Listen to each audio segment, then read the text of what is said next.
اللهم صل على سيدنا ومولانا محمد وعلى آله وصحبه وبارك وسلم اللهم نحمده ونصلي ونسلم على سيدنا ومولانا محمد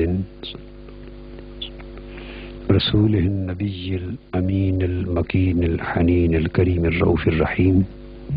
أما بعد، بسم الله الرحمن الرحيم. إنما الصدقات للفقراء والمساكين والعاملين عليها والمؤلفة قلوبهم وفي الرقاب والغارمين وفي سبيل الله وابن السبيل فريضة من الله والله عليم حكيم. صدق الله مولانا العظيم. معزز حاضرین و سامعین، اللہ جل مجدہ کے فضل و کرم اور اس کی توفیق سے اس مختصر گفتگو میں میں نے آپ کے لیے ایک نہایت ہی اہم اور علمی مسئلہ جس کا تعلق زکوٰۃ کی ادائیگی سے ہے واضح کرنا ہے. اس موضوع پر تحریک منہاج القرآن کی طرف سے چلائی جانے والی زکوٰۃ مہم کے بیان پر اور اس عنوان پر میں کچھ ضروری باتیں بطور پیغام آپ سے پہلے کہہ چکا ہوں.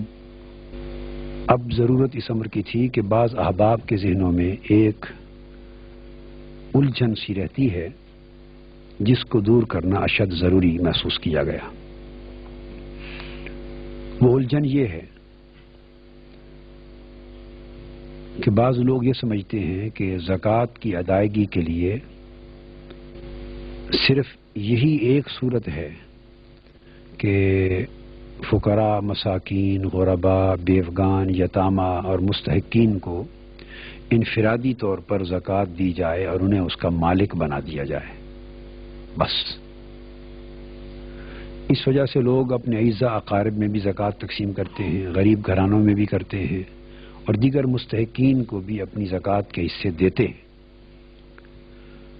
اور ان کے ذہن میں یہ خیال رہتا ہے کہ شاید قومی سطح پر بروئے کار لائے جانے والے اجتماعی فلاحی مقاصد کے لیے زکوٰۃ کا دیا جانا، جس میں ایک فرد کو انفرادی طور پہ مالک نہیں بنایا جاتا بلکہ اجتماعی مقاصد پر اور اجتماعی فلاحی منصوبوں پر خرچ کیا جاتا ہے زکوٰۃ کو. تو بعض لوگوں کے ذہنوں میں یہ مغالطہ رہتا ہے کہ شاید زکوٰۃ کی ادائیگی کی یہ صورت از روئے شریعت مقبول نہیں ہے.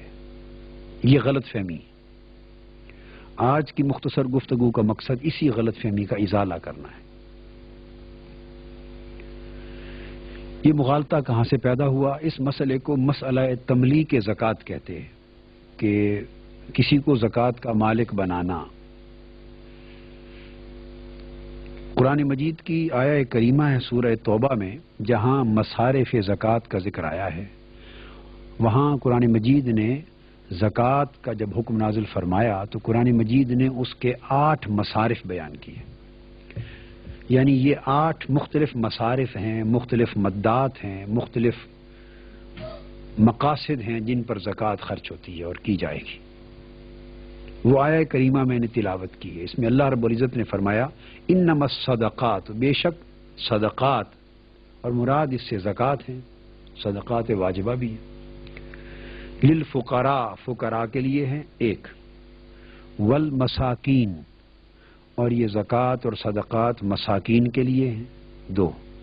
تیسرا فرمایا والعاملین علیہا، اور اس کے جو عامل ہیں یعنی نظام زکوٰۃ کے منتظمین، نظام زکوٰۃ میں جو لوگ کلیکٹرز کا فریضہ انجام دیتے ہیں اور زکوٰۃ اکٹھی کرنے کے لیے اپنی خدمات انجام دیتے ہیں، ان کو عاملین کہا جاتا ہے. تو ان کے لیے بھی زکوٰۃ حق ہے کہ ان کی تنخواہیں اور ان کی ضروریات اس میں سے پوری کی جائیں.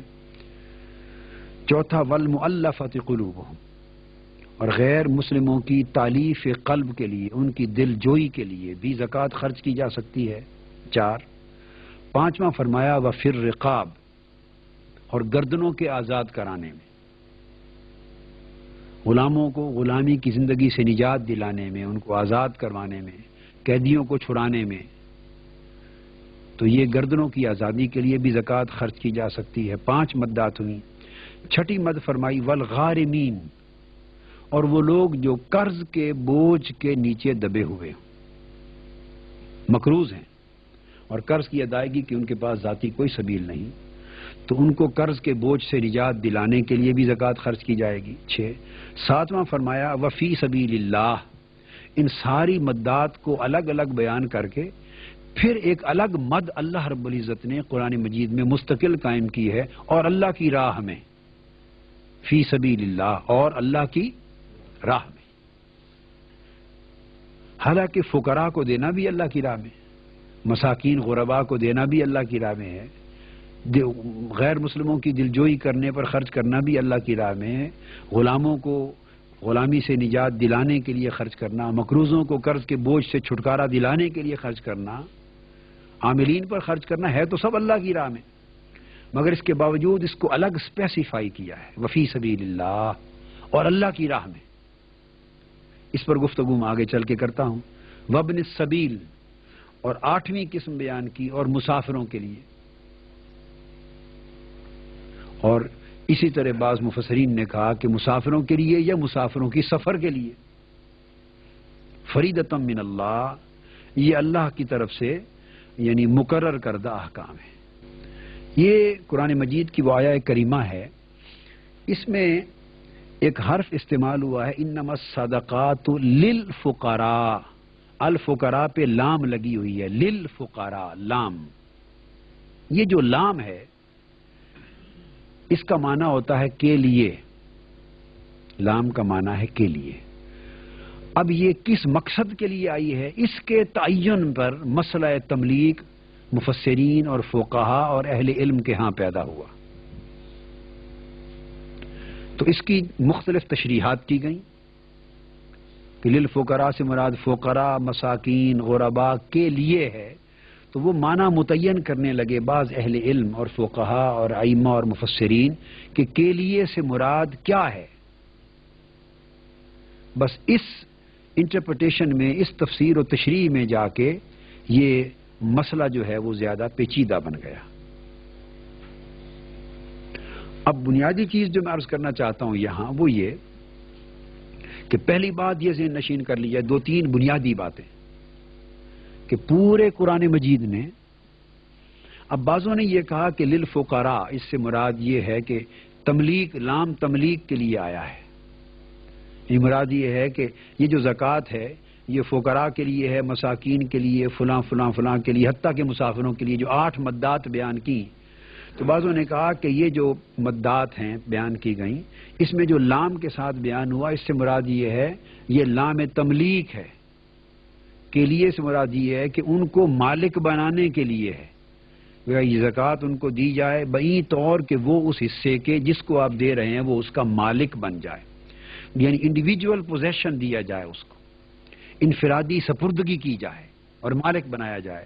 تو اس سینس میں لام کو لام تملیک، مالک بنانے کا معنی میں لے لیا گیا۔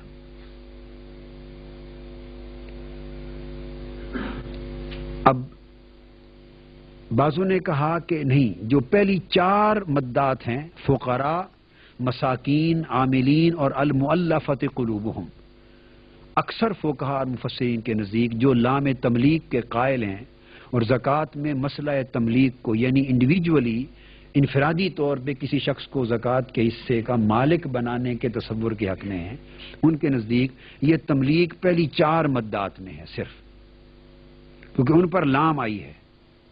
اس کے بعد 5ویں مد سے الرقاب، الغارمین، فی سبیل اللہ وابن السبیل، پچھلی 4 مدوں میں فی لگ گیا ہے، وفی الرقاب، للرقاب نہیں کہا، یعنی گردنیں آزاد کرانے کے لیے نہیں کہا، بلکہ فی کا معنی ہوتا ہے میں، فرمایا گردنوں کو آزاد کرانے میں خرچ کرو، والغارمین، مقروضوں کے قرض کے بوجھ اتارنے میں خرچ کرو، اللہ کی راہ